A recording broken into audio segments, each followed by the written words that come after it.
Champions trophy సెమీస్లో team India అదరగొట్టింది. ఆస్ట్రేలియాపై 4 వికెట్ల తేడాతో ఘన విజయం సాధించింది. ఆసీస్ కేటాయించిన 265 పరుగుల లక్ష్యాన్ని 48.1 ఓవర్లలో ఛేదించింది. చేసింగ్ కింగ్ విరాట్ కోహ్లీ అద్భుతంగా ఆడారు. 84 పరుగులతో భారత్ గెలుపులో కీలకంగా వ్యవహరించాడు. శ్రేయాస్ అయ్యర్ 45, కేఎల్ రాహుల్ 42, రోహిత్ 28, హార్దిక్ 28, అక్షర్ 27 రన్స్తో రాణించారు. ఆసీస్ బౌలర్లలో జంపా, ఎల్లిస్ చెరో 2 వికెట్లు తీశారు. డార్షీస్, కనోలీకి తలో వికెట్ దక్కింది.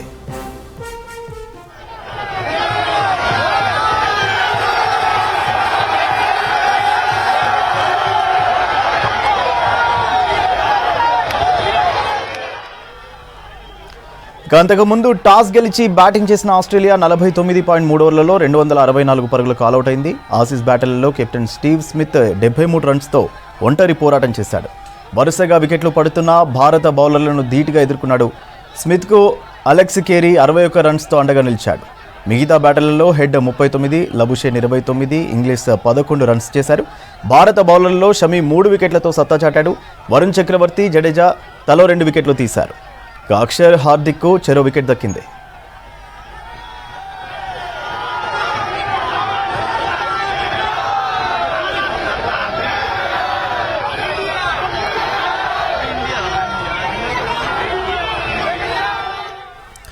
డీటెయిల్స్ అనిల్ అందిస్తారు. అనిల్, ఛాంపియన్స్ ట్రోఫీలో మొత్తానికి ఇండియా ఫైనల్ చేరుకుంది. మ్యాచ్ అప్డేట్స్ ఏంటి? సూర్య, ఛాంపియన్స్ ట్రోఫీ తొలి సెమీఫైనల్లో టీమిండియా ఆస్ట్రేలియాపై 4 వికెట్ల తేడాతో ఘన విజయం సాధించింది. దీంతో ఆదివారం జరగనున్న ఐసీసీ ఛాంపియన్స్ ట్రోఫీ 2025 ఫైనల్ చేరుకుంది. ఇక 265 పరుగుల లక్ష్యాన్ని ఛేదించే క్రమంలో భారత్ జట్టు 48 ఓవర్లలోనే 5 వికెట్లు కోల్పోయి ఈ లక్ష్యాన్ని ఛేదించింది. ఇక ముఖ్యంగా విరాట్ కోహ్లీ 84 పరుగులు చేసి అవుట్ అయ్యాడు. ఆడమ్ జంపా బౌలింగ్ లో బేన్ దార్విష్ క్యాచ్ ఇచ్చాడు విరాట్ కోహ్లీ. తర్వాత కేఎల్ రాహుల్ కూడా 42 పరుగులు చేశాడు. తర్వాత హార్దిక్ పాండ్యా 28 పరుగులు, తర్వాత అక్షర్ పటేల్ 27 పరుగులు. శ్రేయస్ అయ్యర్ కూడా హాఫ్ సెంచరీ మిస్ అయ్యాడు. ఇతను కూడా 45 పరుగులు చేసి వెనుదిరిగాడు. ఇక కెప్టెన్ రోహిత్ శర్మ కూడా 28 పరుగులు చేశాడు. దీంట్లో శుభమన్ గిల్ 8 పరుగులు చేసి అవుట్ అయ్యాడు. మొదటగా ఆయన అంటే ఈ రోజు శుభమన్ గిల్ చాలా ఫామ్ లో ఉంటాడు, పర్ఫార్మెన్స్ ఇస్తాడు అనుకున్నాడు. కానీ శుభమన్ గిల్ 8 పరుగులకే అవుట్ అయినటువంటి పరిస్థితిగా అక్షర్ అతను కూడా ఎల్లిస్ బౌలింగ్ లో క్లీన్ బౌల్డ్ చేశాడు. తర్వాత శ్రేయస్ ను కూడా ఆడమ్ జంపా క్లీన్ బౌల్డ్ చేశాడు. తర్వాత అంతకు ముందు ఈ మ్యాచ్ లో ఆస్ట్రేలియా టాస్ గెలిచి బ్యాటింగ్ ఎంచుకుంది. ఆ జట్టు 49.3 ఓవర్లోనే కేవలం 264 పరుగులకే ఆల్ అవుట్ అయింది. అందులో ముఖ్యంగా కెప్టెన్ స్టీవ్ స్మిత్ 96 బంతుల్లో 73 పరుగులు చేశాడు. ఇతను ఒక్కడే కూడా ఆ స్కోర్ ను కొంత ముందుకు లాగేటువంటి ప్రయత్నం కూడా చేశాడు. తర్వాత అలెక్స్ క్యారీకి సంబంధించి కూడా 61 పరుగులు చేశాడు. తర్వాత ట్రావిస్ హెడ్ ఇతను ఇండియాకే కొంత హెడేక్ లాంటి అతను, ఇతన్ని కూడా 38 పరుగులకే అటు వరుణ్ చక్రవర్తి బౌలింగ్ లో అటు శుభమన్ గిల్ చాలా చక్కటి క్యాచ్ పట్టి అతను కూడా పెవిలియన్ చేర్చినటువంటి పరిస్థితిగా భారత్ తరఫున మహమ్మద్ షమి 3 వికెట్లు, రవీంద్ర జడేజా, వరుణ్ చక్రవర్తి చెరో 2 వికెట్లు తీసుకున్నారు. సో ఈ దుబాయ్ ఇంటర్నేషనల్ స్టేడియం లో భారత జట్టు 14 సంవత్సరాల తర్వాత ఈ ఐసీసీ టోర్నమెంట్ నాకౌట్ మ్యాచ్ లో ఆస్ట్రేలియాను ఓడించడంలో విజయం సాధించిందని చెప్పవచ్చు. ఇక 2011 ప్రపంచ క్వార్టర్ ఫైనల్స్ లో టీమిండియా ఆస్ట్రేలియాను ఓడించి సెమీస్ ఫైనల్ చేరుకుంది. ఆ తర్వాత టైటిల్ ని కూడా గెలుచుకున్నటువంటి పరిస్థితి. ఇక మనకు ముఖ్యంగా చెప్పేది ఏంటంటే గత సంవత్సరం 2023 వన్డే వరల్డ్ కప్ లో కూడా ఇదే ఆస్ట్రేలియాపై మనం ఓడిపోయినటువంటి పరిస్థితి. దానికి ప్రతీకంగా ఈ రోజు మాత్రం ఖచ్చితంగా రివెంజ్ తీర్చుకున్నారనే చెప్పవచ్చు. ఇక మెయిన్ గా ఈ రోజు అంతటి స్కోర్ పోవడానికి కూడా కారణం స్టీవెన్ స్మిత్, అతను కెప్టెన్ ఇన్నింగ్స్ ఆడినని చెప్పవచ్చు. 21 ఏళ్ల కొత్త ఆల్రౌండర్ కూడా ఆస్ట్రేలియా టీము తీసుకుంది. కూపర్ కొనోలీతో కూడా వారిసారి టీంలు బరిలోకి దిగారు. కానీ అతను అంతగా పర్ఫార్మెన్స్ చూపించలేకపోయాడు. సో భారతదేశానికి సంబంధించి మాత్రం ఖచ్చితంగా ఈ ట్రావిస్ హెడ్ చాలా దూకుడు ఆడేటువంటి బ్యాట్స్మెన్. సో ఇతన్ని అవుట్ చేయడం వల్ల కూడా ఈ రోజు కొంత స్కోర్ కట్టడి చేయగలిగారు. ఇక తర్వాత స్టీవెన్ స్మిత్ కూడా అద్భుతమైనటువంటి హాఫ్ సెంచరీ చేసి చాలా ఇన్నింగ్స్ ఆడారు, కెప్టెన్ ఇన్నింగ్స్ ఆడారు. తర్వాత ఈ రోహిత్ శర్మ కూడా టీమిండియా తరఫున చక్కటి అంటే స్కోర్ ని ముందుకు తీసుకెళ్ళడానికి ప్రయత్నించాడు. కానీ ఎల్బిడబ్ల్యూ అవుట్ అయినటువంటి పరిస్థితి. ఇక మొత్తంగా ఓవరాల్ గా కనుక చూస్తున్నట్టయితే అటు ఏదైతే ఇప్పుడు పాకిస్తాన్ లో ఈ ఐసీసీ ఛాంపియన్స్ ట్రోఫీ జరుగుతుంది. కాబట్టి అక్కడ ఈ ఏదైతే ఫైనల్స్ జరిగే అవకాశం కూడా లేదని చెప్పవచ్చు. ఎందుకంటే ఈ రోజు మనం ఈ సెమీస్ లో గెలిచాం కాబట్టి రేపు సౌత్ ఆఫ్రికా అండ్ న్యూజిలాండ్ మధ్య రేపు సెమీఫైనల్ 2 జరగబోతుంది. సో అందులో గెలిచినటువంటి మ్యాచ్ తో మనకు మార్చి 9న ఫైనల్స్ ఉండబోతుంది. సో ఖచ్చితంగా అది కూడా ఇప్పుడు మనం హైబ్రిడ్ పద్ధతిలో ఈ గేమ్ ఆడుతున్నాం కాబట్టి ఖచ్చితంగా దుబాయ్ లోనే ఫైనల్ మ్యాచ్ జరుగుతుంది. ఖచ్చితంగా ఫైనల్ మ్యాచ్ నిర్వహించే అవకాశం కూడా పాకిస్తాన్ చేజార్చుకుందని కూడా చెప్పవచ్చు. సో మొత్తానికి అయితే ఓవరాల్ గా ఇందులో ఈ రోజు మాత్రం ఖచ్చితంగా చివరిగా వచ్చినటువంటి హార్దిక్ పాండ్యా కూడా 3 సిక్స్లు కొట్టాడు. ఈ సెకండ్ ఇన్నింగ్స్ లో హైయెస్ట్ 6 హార్దిక్ పాండ్యా చెప్పవచ్చు. 3 సిక్స్లు ఒక 4 కొట్టి 24 బంతుల్లో 28 రన్స్ చేశాడు. చాలా దూకుడుగా ఆడాడు. అండ్ మనకి మెయిన్ గా ఈ ఓవరాల్ గా కనుక చూసుకున్నట్లయితే ఇటు కోహ్లీ ఎక్కువగా టాప్ స్కోర్ గా చెప్పొచ్చు. 84 రన్స్ చేశాడు. ఇతను కూడా సెంచరీ మిస్ చేసుకున్నటువంటి పరిస్థితి. Shreyas Iyer half century miss చేసుకున్నాడు. సో మొత్తానికి అయితే ఈ రోజు ఆస్ట్రేలియా బలమైన జట్టును కూడా ఖచ్చితంగా టీమిండియా ఇప్పటి నుంచి కూడా మనకి, ఎందుకంటే ఐసీసీ ఛాంపియన్స్ ట్రోఫీ మొదలైనప్పటి నుంచి కూడా ఇప్పటి వరకు ఒక్క మ్యాచ్ కూడా ఓడిపోకుండా ఈ ఐసీసీ ఛాంపియన్స్ ట్రోఫీలో మంచి ఆటను కనబర్చారని చెప్పొచ్చు. సో మొత్తానికి అయితే ఫైనల్లో అడుగు పెట్టింది. ఈ నెల 9న రేపు జరగబోయేటువంటి సెమీఫైనల్ 2లో న్యూజిలాండ్ ఆర్ సౌత్ ఆఫ్రికా ఇందులో ఏది గెలిస్తే దాంతో మార్చి 9న ఫైనల్ జరగనుంది. సో మొత్తానికి ఈ రోజు ఏదైతే ఈ వరుణ్ చక్రవర్తి గానీ, తర్వాత కుల్దీప్ యాదవ్ గానీ, తర్వాత రవీంద్ర జడేజా గానీ మంచి స్పిన్నర్స్ బౌలింగ్ మాత్రం ఆస్ట్రేలియా బ్యాట్స్మెన్లు మాత్రం వారిని కట్టడి చేశారు. స్కోర్ పోనీయకుండా చూశారు. సో వీరు టాస్ గెలిచినా కూడా ఈ రోజు వాళ్ళ ఫలితం ఏమాత్రం కనిపించలేదని కూడా చెప్పొచ్చు. Surya, right, thank you Anil. So ఆస్ట్రేలియాపై గెలుపుతో రెండో సెమీఫైనల్ విజేతతో ఫైనల్లో తలపడనుంది భారత్. రేపు పాకిస్తాన్లోని లాహోర్లో దక్షిణాఫ్రికా న్యూజిలాండ్ మధ్య రెండో సెమీఫైనల్ జరగనుంది. ఈ మ్యాచ్లో ఎవరు గెలిస్తే వారితో భారత్ ఫైనల్ ఆడనుంది. ఈ నెల 9న ఫైనల్ మ్యాచ్ దుబాయ్లో జరగనుంది.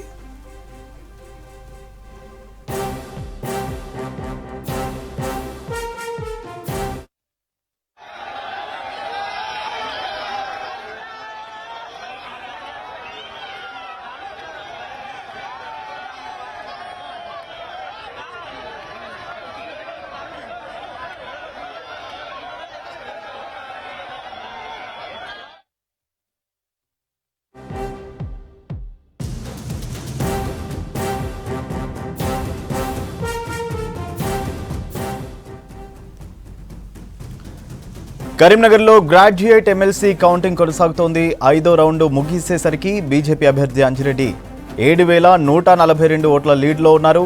ఆయనకు 38,553 ఓట్లు వచ్చాయి.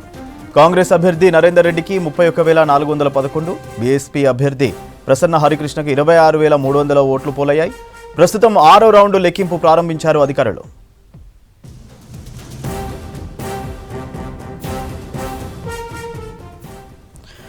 డీటెయిల్స్ వెంకటేష్ లైవ్ లో అందిస్తారు. వెంకటేష్, కరీంనగర్ లో గ్రాడ్యుయేట్ ఎమ్మెల్సీ కౌంటింగ్ కి సంబంధించి అప్డేట్స్ ఏంటి?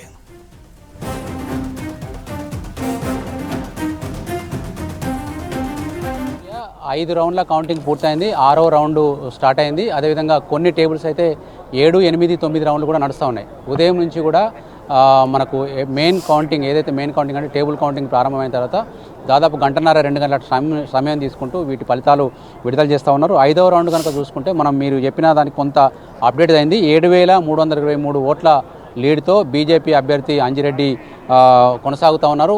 మొత్తం 1 నుంచి 5 వరకు అన్ని రౌండ్లలో కూడా బీజేపీ అభ్యర్థి లీడ్ కొనసాగుతూ ఉంది. ఇప్పటి వరకు వచ్చిన ఓట్లు కనుక తీసుకుంటే అంజిరెడ్డికి మొత్తం 38,967 ఓట్లు వచ్చినాయి. నరేందర్ రెడ్డి కాంగ్రెస్ పార్టీ అభ్యర్థికి 31,644 ఓట్లు వచ్చినాయి. ప్రసన్న హరికృష్ణ బీఎస్పీ పార్టీ అభ్యర్థికి 26,562 ఓట్లతో ఉన్నారు. ఈ ముగ్గురు మధ్యనే ఓట్ షేరింగ్ అంతా కూడా జరుగుతూ ఉంది.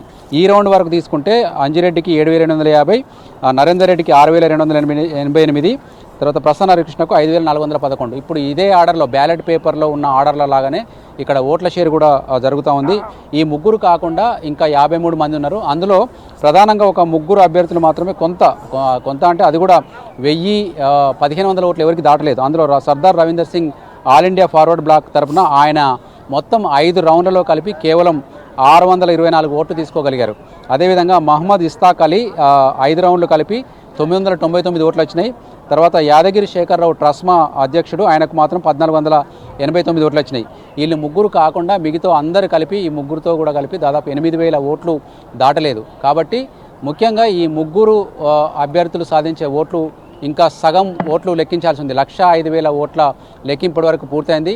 1,24,000లో ఇంకా 1,19,000 ఓట్లు లెక్కించాల్సి ఉంది. ఈ 2,24,000 ఓట్లలో సగం ఓట్లు రావాలంటే మనం ప్రతి లైవ్లో చెప్తున్నాం 1,12,000 పైచిలకు ఓట్లు రావాలి. 1,12,000 ఓట్లు పైచిలకు సాధించాలంటే ఈ వీటి మధ్య ఉన్న కాంపిటీషను గ్యాపు చాలా ఎక్కువగా ఉండాలి. కానీ ఎక్కువగా లేదు. ప్రతి రౌండ్ కూడా 1,260 ఓట్ల లీడ్ తోటి మాత్రమే బీజేపీ అభ్యర్థి, కాంగ్రెస్ అభ్యర్థి మధ్య వ్యత్యాసం కొనసాగుతుంది. ఒకే ఒక్క రౌండ్లో, మూడో రౌండ్లో మాత్రమే కేవలం 3,000 రౌండ్ల లీడ్ వచ్చింది. అంటే మొత్తం ఈ 7,300లలో ఒక్క రౌండ్లోనే సగం లీడ్ ఉంది. మిగతా రౌండ్లు కనుక తీసుకుంటే 1,400, 1,500, 1,200 ఓట్లు మాత్రమే లీడ్ ఉంది. మొదటి రౌండ్లో అయితే కేవలం 36 ఓట్ల లీడ్ మాత్రమే ఉండేది. కానీ ఈ లీడు నెక్స్ట్ 6వ రౌండ్కు సంబంధించింది కూడా కొంత అనఫిషియల్ సమాచారం ఉంది. 6వ రౌండ్లో మాత్రం కొంత కాంగ్రెస్ అభ్యర్థికి కొంచెం ఆధిక్యత వచ్చినట్టు తెలుస్తుంది. కాకపోతే అఫీషియల్ రిపోర్టు రాలేదు కాబట్టి మనం దాన్ని కన్ఫర్మ్ చేయట్లేదు. ఒకవేళ కాంగ్రెస్ పార్టీ అభ్యర్థి లీడ్లోకి వస్తే ఆ ఒక్క రౌండ్ వరకు ఈ ఇద్దరి మధ్యన ఉన్న గ్యాప్ కొంత తగ్గే అవకాశం ఉంది. అదేవిధంగా మనకు 2, 3 అభ్యర్థుల మధ్య ఉన్న వ్యత్యాసం కూడా చాలా ఇంపార్టెంట్. ఆ వ్యత్యాసం కనుక తగ్గితే వీళ్ళిద్దరి మధ్య కాంపిటీషన్ పెరిగి మనకు సెకండ్ ప్రయారిటీ ఓట్ల సమయంలో కీలకంగా మారుతుంది. ఎందుకంటే మనకు ఇప్పటికి వచ్చిన లెక్క ప్రకారం కనుక చూసుకుంటే 53 మంది అభ్యర్థులు ఉన్నారు ఈ ముగ్గురు కాకుండా. ఈ 53 మంది అభ్యర్థులు కూడా ఎలిమినేట్ అయ్యే అవకాశం ఉంది. సెకండ్ ప్రియారిటీ ఓట్లను లెక్కించినప్పుడు అవి క్యారీ ఫార్వర్డ్ అవుతూ పైకి వచ్చినప్పుడు 53 మంది 1 by 1 ఎలిమినేట్ అవుతారు. ఈ ఎలిమినేట్ అయిన తర్వాత కూడా 1,12,000 ఒక ఓటు కోటా ఓటు కనుక నిండకపోతే అప్పుడు 3వ స్థానంలో ఉన్న వ్యక్తిని కూడా మనం ఎలిమినేట్ చేయాల్సి వస్తుంది. 3వ స్థానంలో ఉన్న వ్యక్తి ఎవరై ఉంటారనేది మనకి ఇప్పటి వరకు అయితే ప్రసన్న హరికృష్ణ ఉన్నాడు. కానీ మిగతా 5-6 రౌండ్లలో కనుక ఏదన్నా కొంత తేడా వచ్చినా, లేకుంటే ఈ 53 మందిని ఎలిమినేట్ చేస్తున్నప్పుడు పైకి క్యారీ ఫార్వర్డ్ అయి 3వ స్థానంలో ఉన్న వ్యక్తికి అవన్నీ పోస్ట్ అయినా కూడా అది రేర్ కేసెస్, అవి సెకండ్ ప్లేస్కు వచ్చే అవకాశం ఉంది. లేదు అంటే ఇదే పొజిషన్లో కొనసాగితే ప్రసన్న హరికృష్ణ ఓట్లు కూడా మనకు 2వ స్థానంలో ఉన్న అభ్యర్థికి, 1వ స్థానంలో ఉన్న అభ్యర్థికి క్యారీ ఫార్వర్డ్ అవుతాయి. అయితే అన్ని ఓట్లు క్యారీ ఫార్వర్డ్ కావు. మనకు ఏదైతే ఈ 3వ స్థానంలో ఉన్న వ్యక్తికి ఫస్ట్ ప్రయారిటీ ఇచ్చిన ఓటర్లు ఉన్నారో అందులో కొంతమంది మాత్రమే సెకండ్కు ఫస్ట్కి ఇచ్చే అవకాశం ఉంటుంది. అట్లా ఎంతమందికి ఇస్తే అవి ఆ ఓట్లు మాత్రమే క్యారీ ఫార్వర్డ్ అవుతాయి. అప్పటికీ కూడా కోటా నిండకపోతే మనకు ఆటోమేటిక్గా ఫస్ట్ స్థానంలో ఉన్న వాళ్ళని విజేతగా నిర్ణయిస్తారు. ఇది ప్రాసెస్. ఈ ప్రాసెస్లో భాగంగా చాలా ఎక్సర్సైజ్ చేశారు ఎలక్షన్ కౌంటింగ్ సిబ్బంది కావచ్చు, లోపల ఉన్న అధికారులు కావచ్చు. నిన్నటి నుంచి ఈరోజు ఉదయం 11:30 వరకు కూడా జరిగిన మొత్తం ప్రాసెస్లో కేవలం ఇన్వాలిడ్ ఓట్లను వేరు చేశారు. ఇన్వాలిడ్ ఓట్లు 28,000 ఓట్లు ఇన్వాలిడ్ ఓట్లు వచ్చినాయి. అంటే మనకు పోటీలో ఉన్న మిగతా 53 మంది అభ్యర్థులు సాధించిన ఓట్లకు 4 రెట్లు ఎక్కువగా ఇన్వాలిడ్ ఓట్లు ఉన్నాయి. ఇప్పుడు కనుక ఇన్వాలిడ్ ఓట్లను కూడా మనం దీంట్లోకి తీసుకొస్తే 4వ స్థానంలో ఇన్వాలిడ్ ఓట్లే ఉంటాయి. కాబట్టి మనకు ఈ ఇన్వాలిడ్ ఓట్లు పోగా మిగిలిన ఓట్లను లెక్కించే ప్రాసెస్ జరుగుతుంది. ఈరోజు తెల్లవారుజాము వరకు ఈ ఫస్ట్ ప్రయారిటీ ఓట్లు కంప్లీట్ అయ్యే అవకాశం ఉంది. Surya. Right, thank you Venkatesh. Greater హైదరాబాద్లో నకిలీ హాస్పిటళ్లపై జిల్లా వైద్యారోగ్య శాఖ అధికారులు ఫోకస్ పెట్టారు. అనుమతి లేని వాటికి జరిమానా విధిస్తామని హెచ్చరిస్తున్నారు. సర్వే కోసం ప్రత్యేక ఫామ్ను తయారు చేశారు. హాస్పిటల్, నర్సింగ్ హోమ్, క్లినిక్లు ఏర్పాటు చేయాలంటే క్లినికల్ ఎస్టాబ్లిష్మెంట్ యాక్ట్ ప్రకారం పర్మిషన్ తీసుకోవాలని సూచిస్తున్నారు. ఇప్పటికే వైద్య చట్టాలపై హాస్పిటల్ నిర్వాహకులకు అవగాహన కల్పించామంటున్న హైదరాబాద్ డిఎంహెచ్ఓ వెంకట్తో ఫేస్ టు ఫేస్. మహానగరంలో ఆసుపత్రుల సంఖ్య కానీ, డయాగ్నోస్టిక్ సంఖ్య కానీ, ఫార్మసీల సంఖ్య కానీ ఎంత ఉంటుందో మనం చెప్పలేము. ఇబ్బడి ముబ్బడిగా కాలనీకి కానీ, వీధిలో కానీ ఎక్కడ చూసినా కూడా మనకు హాస్పిటలో, లేకపోతే మెడికల్ షాపో, లేకపోతే డయాగ్నోస్టిక్ సెంటరో కనిపిస్తుంది. కానీ ఇందులో పర్మిషన్ ఎన్ని ఉన్నాయి, నిబంధనల ప్రకారం ఎన్ని నడుస్తున్నాయంటే మాత్రం ఖచ్చితంగా చెప్పలేము.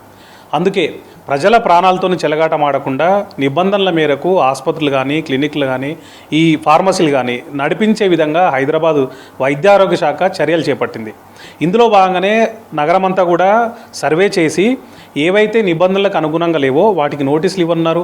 అవసరమైతే జరిమానాలు కూడా విధిస్తామని చెబుతున్నారు. మనం వైద్యారోగ్య శాఖ అధికారి, జిల్లాధికారి వెంకటనారాయణ ఆయన అడిగి తెలుసుకున్నాం. సార్, ముందుగా మీరు ఈ మధ్య కొన్ని చట్టాలు తయారు చేశారు. ఇన్ని రోజులు ఈ చట్టాల గురించి అంటే మీ సిబ్బంది కానీ, లేకపోతే ప్రైవేట్ హాస్పిటల్ సిబ్బంది కానీ అంతగా అవగాహన లేదా? ఉంటే కనుక ఎందుకోసం ఇప్పుడే వాటిని బయటకు తీసుకొచ్చారు? అవి ఎప్పటి నుంచి ఉన్నాయి అసలు?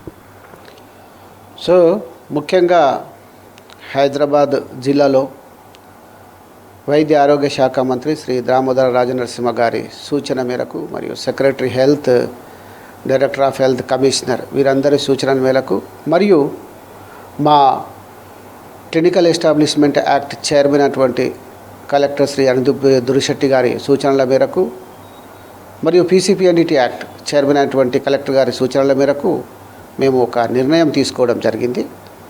ఈ నిర్ణయంలో భాగంగా ముందుగా జిల్లాలో కలెక్టర్ గారి ఆధ్వర్యంలో మీటింగ్ పెట్టుకోవడం, దాంట్లో కొన్ని డెసిషన్స్ తీసుకోవడం జరిగింది. ముందుగా కొన్ని చోట్ల మేము విజిట్స్ చేసినప్పుడు ఆసుపత్రిలో చాలా సందర్భాల్లో డాక్టర్ల నుంచి ఏంటంటే మాకు ఈ యాక్ట్ గురించి తెలియదు, అయ్యో మేము తెలిస్తే చేసేవాళ్ళము అనేటివి డాక్టర్ల నుంచి వచ్చాయి.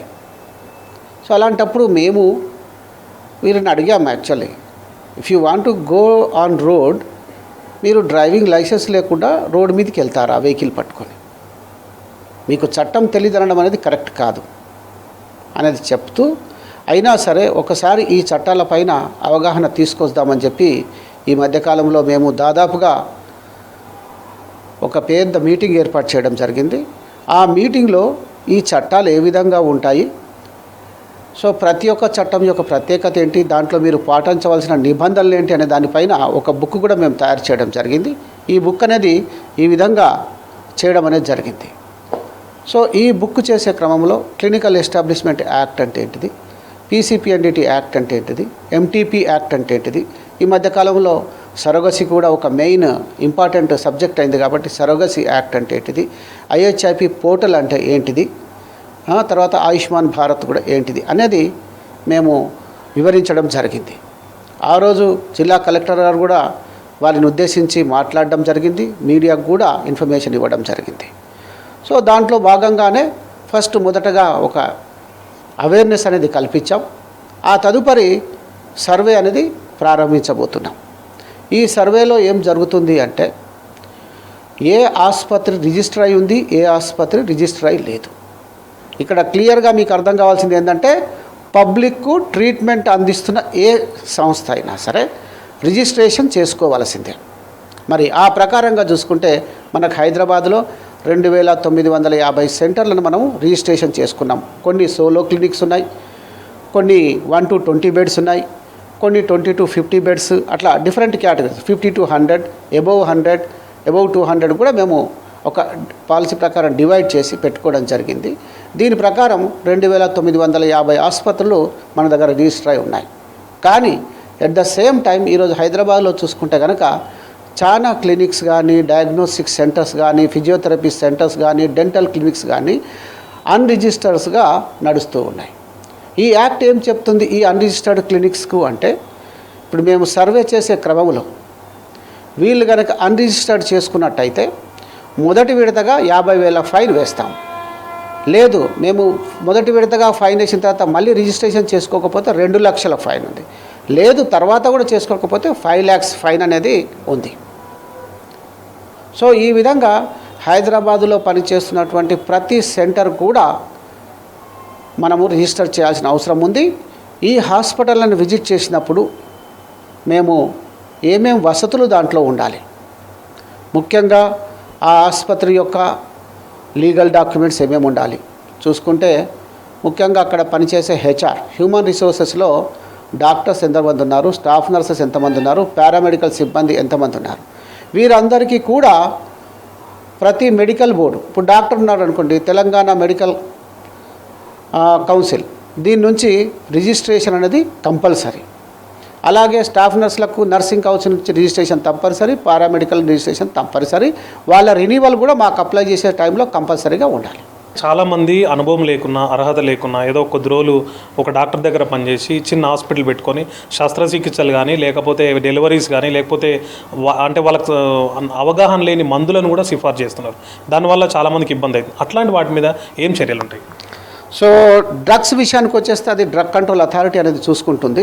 ప్లస్ మా దృష్టికి ఇలాంటివి వచ్చినప్పుడు ఇమీడియట్గా మేము డ్రగ్ కంట్రోల్ అథారిటీకి ఇన్ఫర్మేషన్ అనేది ఇస్తాం.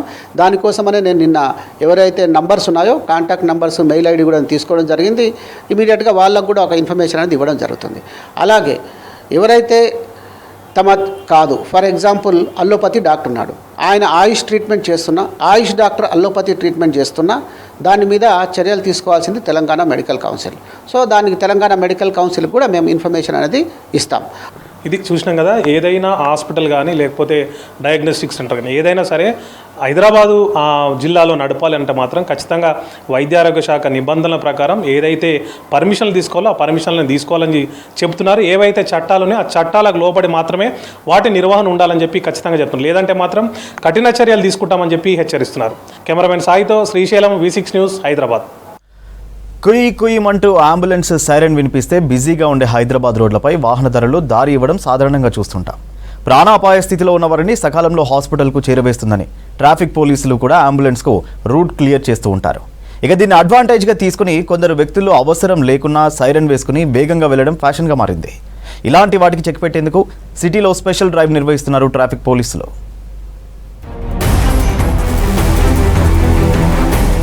అంబులెన్స్ అంటే ప్రాణదాత, దాని డ్రైవర్ ప్రాణాలను కాపాడే దేవుడిగా భావిస్తారు. నగరంలో నిత్యం అంబులెన్సులు ట్రాఫిక్లో చిక్కుకుంటాయి. 108 అంబులెన్సులు, ఇతర ప్రైవేట్ హాస్పిటల్కు చెందిన వందలాది అంబులెన్సులు నిత్యం నగర రోడ్లపై తిరుగుతూ ఉంటాయి. అయితే అంబులెన్స్లో పేషెంట్ ఉన్నప్పుడు మాత్రమే సైరన్ వేసుకొని వెళ్ళాలి. కానీ కొందరు డ్రైవర్లు అంబులెన్స్ లోపల ఎవరూ లేకపోయినా సైరన్ వేసుకొని రయ్యరయ్యమంటూ వెళ్తుంటారు. దీంతో సాధారణ వాహనదారులు ఇబ్బందులు పడుతున్నారని గుర్తించారు ట్రాఫిక్ పోలీసులు.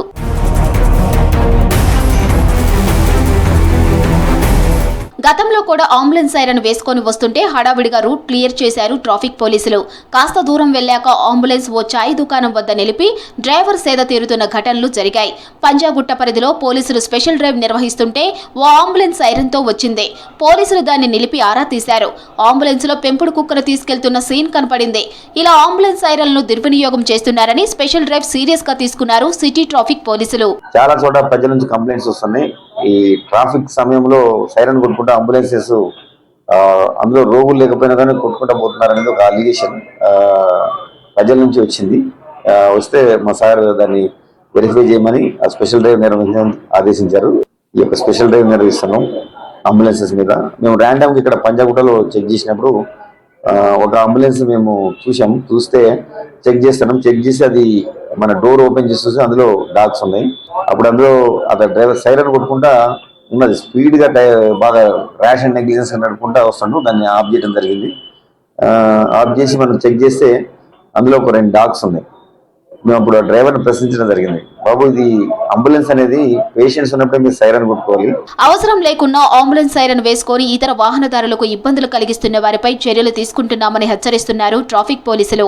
అంబులెన్స్ లో పేషెంట్ తో వెళ్తున్నప్పుడు మాత్రమే సైరన్ వేయాలని సూచిస్తున్నారు. ప్రత్యేక రిజిస్ట్రేషన్ ఉన్న అంబులెన్సులు మాత్రమే సైరన్, ఎండ్ లైట్ వేసుకోవాలన్నారు. అంబులెన్స్ సైరన్ ఎప్పుడు వేయాలనే దానిపై ఓనర్, డ్రైవర్లకు అవగాహన కార్యక్రమాలు నిర్వహిస్తామంటున్నారు ట్రాఫిక్ పోలీసులు. అంబులెన్స్ సైరన్ దుర్వినియోగం చేసే వారిపై చర్యలు తీసుకుంటున్నారు ట్రాఫిక్ పోలీసులు. అనవసరంగా సైరన్ వేసి వాహనదారులకు ఇబ్బందులు కలిగిస్తే డ్రైవర్, ఓనర్లపై చర్యలు తీసుకుంటామని హెచ్చరిస్తున్నారు. ప్రముఖ సింగర్ కల్పన అస్వస్థతకు గురయ్యారు. నిజాంపేటలో నివాసం ఉంటున్న గాయని కల్పన 2 రోజులుగా ఇంట్లో ఉండి డోర్ ఓపెన్ చేయకపోవడంతో పోలీసులకు ఫిర్యాదు చేశారు అపార్ట్మెంట్ వాసులు. దీంతో పోలీసులు వెళ్లి డోర్స్ ఓపెన్ చేసి స్థానిక హాస్పిటల్లో జాయిన్ చేశారు. వెంటిలేటర్పై చికిత్స చేస్తున్నారు డాక్టర్లు. సినీ సెలబ్రిటీలు హాస్పిటల్కు చేరుకుని సింగర్ కల్పన ఆరోగ్య పరిస్థితి తెలుసుకుంటున్నారు.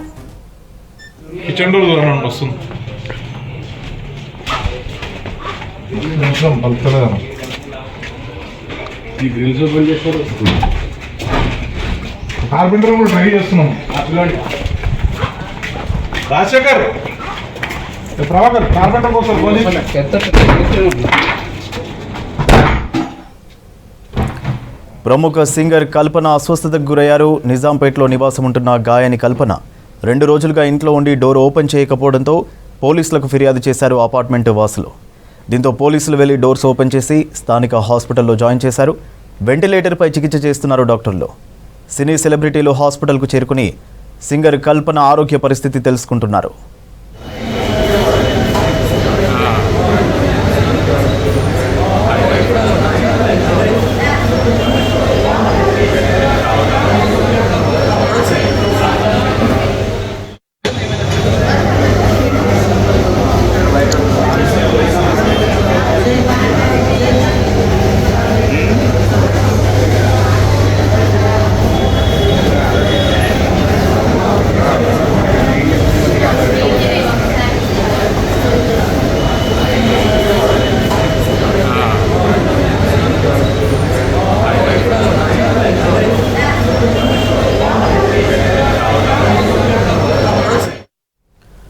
రోగి లేకున్నా అంబులెన్స్ సైరన్ మోగిస్తూ అతివేగంగా రెడ్ సిగ్నల్ పడినా వెళ్తుంటారు కొందరు అంబులెన్స్ డ్రైవర్లు. వీటిపై ట్రాఫిక్ పోలీసులకు ఫిర్యాదులు అందడంతో సిటీలో స్పెషల్ డ్రైవ్ స్టార్ట్ చేశారు. అనవసరంగా అంబులెన్స్ సైరన్ మోగిస్తున్న వారిని గుర్తించి కౌన్సిలింగ్ ఇవ్వడంతో పాటు చర్యలు తీసుకుంటున్నారు పోలీసులు. అత్యవసర సమయాల్లో మాత్రమే సైరన్ వేయాలని సూచిస్తున్నారు. రోగి లేకున్నా సైరన్ వేసి అంబులెన్స్ తీసుకెళ్తూ ఇతర వాహనదారులకు ఇబ్బందులు కలిగిస్తే చర్యలు తీసుకుంటామంటున్న బంజారాహిల్స్ ట్రాఫిక్ సిఐ సాయి ప్రకాష్తో అజయ్ ఫేస్ టు ఫేస్. అవసరం లేకున్నా అంబులెన్స్లు సైరన్ వేస్తూ ఇతరులకి ఇబ్బందికరంగా చేస్తున్న వారిపై చర్యలకు సిద్ధమయ్యారు హైదరాబాద్ సిటీ ట్రాఫిక్ పోలీసులు. ఇప్పటికే ఒక స్పెషల్ డ్రైవ్ స్టార్ట్ చేశారు. హైదరాబాద్ కమిషనరేట్ పరిధిలో అనవసరంగా సైరన్ అవసరం లేకున్నా సైరన్ వేసుకొని వెళ్తున్న అంబులెన్స్లకు సంబంధించి వాటన్నింటినీ కూడా ఎక్కడికక్కడ నిలిపివేసి అసలు ఎటు వెళ్తున్నారు, అందులో పేషెంట్ ఉన్నారా లేదా, అవసరం లేకున్నా సైరన్ ఎందుకు వేస్తున్నారు అనేది ఆరాధీసి వాటిపైన చర్యలు తీసుకోవాలని ఇప్పటికే ఉన్నతాధికారులు ఆదేశించిన క్రమంలో అన్ని పోలీస్ స్టేషన్ పరిధుల్లో ట్రాఫిక్ సంబంధించిన అధికారులు అంబులెన్స్లకు సంబంధించి స్పెషల్ డ్రైవ్ నిర్వహిస్తున్నారు. ఇదే స్పెషల్ డ్రైవ్ సంబంధించి మాట్లాడేందుకు మనతో పాటు బంజారాహిల్స్ ట్రాఫిక్ ఇన్స్పెక్టర్ సాయి ప్రకాష్ ఉన్నారు. సార్ చెప్పండి, ఈ స్పెషల్ డ్రైవ్ సంబంధించి మెయిన్గా అనవసరంగా సైరన్లు వేసుకుంటూ వెళ్తున్న అంబులెన్స్లకు సంబంధించి ఎలాంటి చర్యలు తీసుకుంటున్నారు? ఇప్పుడు అంబులెన్స్ అనేది మామూలుగా పేషెంట్లను హాస్పిటల్కు తీసుకుపోవడానికి ఉపయోగిస్తుంటారు. అయితే ఈ ఎమర్జెన్సీ ఉన్నప్పుడు వీళ్ళు సైరన్స్ వేసుకోవాలి, బైకాన్ లైట్స్ వేసుకోవాలి. సో అట్లా కాకుండా వీళ్ళు ఏం చేస్తున్నారంటే పేషెంట్ లేకున్నా కూడా అన్నెసరీ అదర్ కమ్యూటర్స్కు సైరన్స్ వేసి ఇబ్బంది కలిగిస్తున్నారు. సో అట్లా అది మా దృష్టికి రావడం వల్ల దీనిపైన స్పెషల్ డ్రైవ్ చేయడం జరుగుతుంది. సో అట్లా దొరికిన వెహికల్స్ను మనము ఆర్టీఏ వాళ్ళకు రాసి ఎంఏ యాక్ట్ ప్రకారం వాళ్ళ మీద చర్యలు తీసుకోవాల్సిందిగా ఆర్టీఏ అధికారులకు రాస్తున్నాము. అంబులెన్స్ డిటైన్ చేసి వాళ్ళకు రాస్తున్నాము. వాళ్ళు రూల్స్ ప్రకారం వాళ్ళపైన చర్యలు తీసుకోవడం జరుగుతుంది. ఈ అంబులెన్స్ డ్రైవర్స్ ఓన్లీ ఎమర్జెన్సీ ఉన్నప్పుడు మాత్రమే, అంటే పేషెంట్కి ఎమర్జెన్సీ ఉన్నప్పుడు అంబులెన్స్లో పేషెంట్ ఉన్నప్పుడు మాత్రమే ఈ సైరన్ ఉపయోగించాలి. అట్లా కాకుండా చాలామంది దీన్ని మిస్యూజ్ చేస్తున్నారు. ఆ మిస్యూజ్ చేసే వాళ్ళను మేము ఐడెంటిఫై చేస్తున్నాము. వాళ్ళపైన తగిన చర్యలు తీసుకోవడం జరుగుతుంది. మెయిన్గా బంజారాహిల్స్ పరిధిలో ఇటు రోడ్ నెంబర్ 12 కావచ్చు, లేకపోతే ఈ బంజారాహిల్స్ మీ జ్యూరిడిక్షన్లో కొంతమేరకు హాస్పిటల్ సంబంధించిన ఎస్టాబ్లిష్మెంట్స్ కూడా ఎక్కువగా ఉంటాయి. ఇటు నిమ్స్కు వెళ్ళాలన్నా కూడా బంజారాహిల్స్ మీదుగా కూడా వెళ్ళే అంబులెన్స్లు ఎక్కువగా ఉంటాయి. సో అంబులెన్స్లకు సంబంధించి మీరు వాళ్ళని ఆపినప్పుడు ఒకవేళ అనవసరంగా సైరన్ వేసుకుంటే వాళ్ళు ఎలాంటి రీజన్స్ చెప్తున్నారు ఎక్కువగా? వాళ్ళు కొన్ని సందర్భాల్లో రీజన్ చెప్పలేకపోతున్నారు. వాళ్ళకు ఏంటంటే అంబులెన్స్ అంటే ఇక సైరన్ వేసుకోవాలనేది ఒకటి అలవాటు అయిపోయింది. కాబట్టి వాళ్ళకు కూడా అవగాహన కార్యక్రమాలు పెడుతున్నాము. మీరు అన్నట్లు బంజారాహిల్స్ లిమిట్స్లో రోడ్ నెంబర్ 12లో హాస్పిటల్స్ ఉన్నాయి, రోడ్ నెంబర్ 2లో ఉన్నాయి, రోడ్ నెంబర్ 1లో ఉన్నాయి. అదే రకంగా బసవతారక క్యాన్సర్ హాస్పిటల్ ఉంది. సో ఇట్లా హాస్పిటల్స్ అనేకం ఉన్నాయి. కాబట్టి మేము హాస్పిటల్ దగ్గరికి వెళ్ళి కూడా వాళ్ళకు అవగాహన కార్యక్రమాలు కల్పిస్తున్నాం. మెయిన్గా వాళ్ళకు అవగాహన ఉండట్లేదు, దాంతోనే ఈ ఎక్కువ వయలేషన్ అనేది జరుగుతుంది. సో దీనివల్ల రెగ్యులర్గా వెళ్ళే కమ్యూటర్స్కు, రెగ్యులర్గా వెళ్ళే వాహనదారులకు ఇబ్బంది అవుతుంది. వీళ్ళు సైరన్ వేసినప్పుడు అది ఒక రకమైన ప్యానిక్ మిగిలిన వాహనాలు నడిపే వాళ్ళలో వస్తుంది. కాబట్టి సో వాళ్ళు డిస్టర్బ్ అవుతారు. అట్లా కావద్దు, ఓన్లీ అవసరం ఉన్నప్పుడు మాత్రమే వేయాలనేది ఉద్దేశం. సో దాన్ని డిసిప్లిన్గా ఒక క్రమ పద్ధతిలో తీసుకురావడానికి మనము ఈ స్పెషల్ రైడ్ చేస్తున్నాము. ప్రతిరోజు బంజారాహిల్స్ విరంచ్ హాస్పిటల్ దగ్గర చెక్ చేయడం జరుగుతుంది, ఎన్టీఆర్ భవన్ దగ్గర చెక్ చేయడం జరుగుతుంది. అదే రకంగా ఎస్ఎన్టీ జంక్షన్, ఇట్లా అన్ని జంక్షన్ల వద్ద వీళ్ళపైన ప్రత్యేకంగా నిఘా పెట్టినాము. సో వీళ్ళందరినీ ఇతర వాహనదారులకు ఇబ్బంది కలగకుండా ఉండేటట్లు, ఓన్లీ ఎమర్జెన్సీలోనే ఈ అంబులెన్స్ సైరన్లు ఉపయోగించేటట్లు వీళ్ళకు అవగాహన కల్పిస్తూ ఆ రకంగా ఎవరికి ఇబ్బంది లేకుండా ఉండేటట్లు చేయడానికి ప్రయత్నం చేస్తున్నాం. మెయిన్గా ఈ అంబులెన్స్ సంబంధించిన వెహికల్స్కి అంబులెన్స్ సంబంధించి ఒక స్పెషల్ రిజిస్ట్రేషన్ అనేది ఉంటుంది. ఆ రిజిస్ట్రేషన్ ఉన్న వాళ్ళు మాత్రమే ఈ సైరన్ కావచ్చు, ఆ లైట్స్ కావచ్చు యూజ్ చేయాల్సిన పరిస్థితి ఉంటుంది. ఒకవేళ ఆ రిజిస్ట్రేషన్ సంబంధించిన పత్రాలు కూడా చెక్ చేస్తున్నారా? ఆ అంబులెన్స్ సంబంధించిన రిజిస్ట్రేషన్ లేకపోతే ఎలాంటి చర్యలు ఉంటాయి? అంబులెన్స్కు కంపల్సరీ అంబులెన్స్ రిజిస్ట్రేషన్ ఉండాలి. అది కూడా చెక్ చేస్తున్నాం. అంబులెన్స్ రిజిస్ట్రేషన్ ఉన్న వాటినే మనం అలో చేస్తాం. అట్లా లేని వాటిని మళ్ళీ ఆర్టీఐకి రాసి తగిన చర్యలు తీసుకోవాల్సిందిగా వాళ్లకు రాయడం జరుగుతుంది. సో కంపల్సరీ అంబులెన్స్ యూజ్ చేసే వెహికల్కు కంపల్సరీ అంబులెన్స్ రిజిస్ట్రేషన్ ఉండాలి. అది మ్యాండేటరీ, యాజ్ ఫర్ రూల్స్ అది మ్యాండేటరీ. ఇది మొత్తానికి అనవసరంగా సైరన్లు వేస్తూ రోడ్డు పైన అంబులెన్స్ వెళ్ళడం ద్వారా సాధారణ వాహనదారులు ఎవరైతే ఉంటారో తీవ్రమైన ఇబ్బందులు ఎదుర్కొంటున్నారు. సో అది మా దృష్టికి వచ్చిన తర్వాత ఉన్నతాధికారుల ఆదేశాల మేరకు హైదరాబాద్ సిటీ పోలీస్ కమిషనరేట్ పరిధిలో ట్రాఫిక్ అధికారులు అంతా కూడా అంబులెన్స్ల పైన అంటే అనవసరంగా సైరన్ వేస్తూ తిరుగుతున్న అంబులెన్స్ల పైన స్పెషల్ డ్రైవ్ నిర్వహిస్తున్నాము. ఇది కంటిన్యూ చేస్తాము. ఖచ్చితంగా రూల్స్ని వైలేట్ చేసే చర్యలు తీసుకుంటాము అనేది హైదరాబాద్ సిటీకి సంబంధించి ట్రాఫిక్ పోలీసులు చెప్తున్నారు. కెమెరా పర్సన్ శ్రీనివాస్తో కలిసి అజయ్ V6 న్యూస్, హైదరాబాద్.